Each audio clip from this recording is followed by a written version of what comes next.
दरअसल करबला मैदान का इतिहास काफी पुराना है। यह मैदान होलकर कालीन है। यहाँ के रहवासियों का कहना है कि होलकर समय से ही धोबी घाट के रूप में इसे उपयोग किया जा रहा है, जिसका निगम माननीय न्यायालय में फैसला आने के बाद काफी खुशी की लहर है, क्योंकि अब वह जमीन जो कि 6.7 एकड़ की है, वह पूरी तरह से निगम के अधीन हो गई है। वक्फ बोर्ड द्वारा इस जमीन को लेकर अपना हक जाहिर किया गया था और वहीं महापौर का कहना है कि जमीन हमारे पास है, इसका जो भी बेहतर उपयोग होगा सामाजिक तौर पर यह किया जाएगा और कोई भी जमीन के उपयोग को लेकर निगम के पास समाज हित को लेकर जमीन मांगने आएगा, उसे उपयोग में दी जाएगी।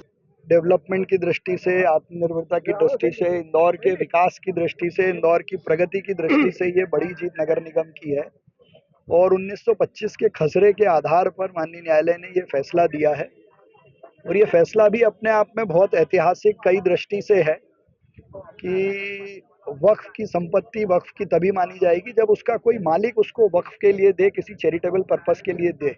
जब ये संपत्ति नगर निगम की थी तो वो वक्फ में दर्ज नहीं हो सकती थी। इस आधार पर ये फैसला हुआ है। क्योंकि नगर निगम का स्वामित्व है तो आज सारे अधिकारी कर्मचारी हमने इसका दौरा किया है। अब इसका क्या उपयोग करना है, कैसे इसको सुरक्षित करना है, इसको हम बैठकर एमआईसी में तय करेंगे।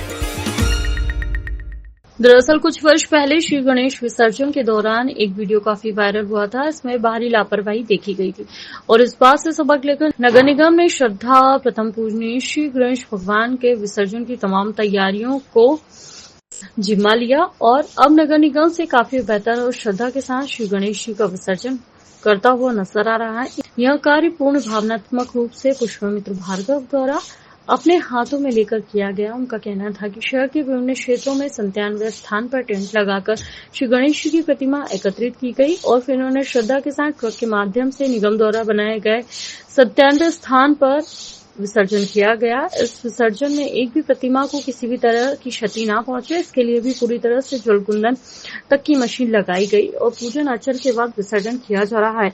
स्वच्छता के साथ ही पूजनीय श्री गणेश के प्रति हमारी श्रद्धा भी दर्शाती है। इंदौर के अन्नपूर्णा थाना क्षेत्र स्थित सुदामा नगर के डी सेक्टर में स्थित एक निजी जिम से सुबह जिम करने के बाद अविनाश और पिंटू सेन नामक युवक अपने घर की ओर जा रहा था कि तभी जिम से निकलते वक्त अचानक से बाइक पर सवार होकर आए बदमाश द्वारा गोलीकांड की घटना को अंजाम देकर मौके से फरार हो गए। बताया जा रहा है कि केवल एक ही फायरिंग की गई थी, जो कि सीधे घायल पिंटू के गर्दन से छूकर निकल गई और फिर वह घायल होकर नीचे गिर गया, जिसके बाद अन्य लोगों की मदद से उसे अस्पताल में भर्ती कराया गया। मामले में परिजन कुछ भी कहने से इनकार कर दिया है, तो वहीं दूसरी ओर पुलिस का कहना है कि तमाम पहलुओं पर जांच की जा रही है। तो वहीं बताया जा रहा है कि घायल पिंटू एयरपोर्ट से सवारी लेने जाने का काम वाहन के माध्यम से करता है। चलते हमको थाने पर सूचना प्राप्त हुई कि अविनाश और पिंटू सेन जो कि टैक्सी ड्राइवर है और एयरपोर्ट से यहाँ तक टैक्सी चलाता है, उसको गोली मारने की घटना सामने आई है। तो पुलिस तत्काल एक्शन में आते हुए मौके पर पहुंची, मौके को प्रिजर्व किया, वहाँ पे एफएसएल अधिकारी को बुला करके मौके का मुआयना कराया और इस दौरान घायल को तत्काल अस्पताल में भर्ती किया गया। अभी अस्पताल में एडमिट है, हालत उसकी स्थिर है।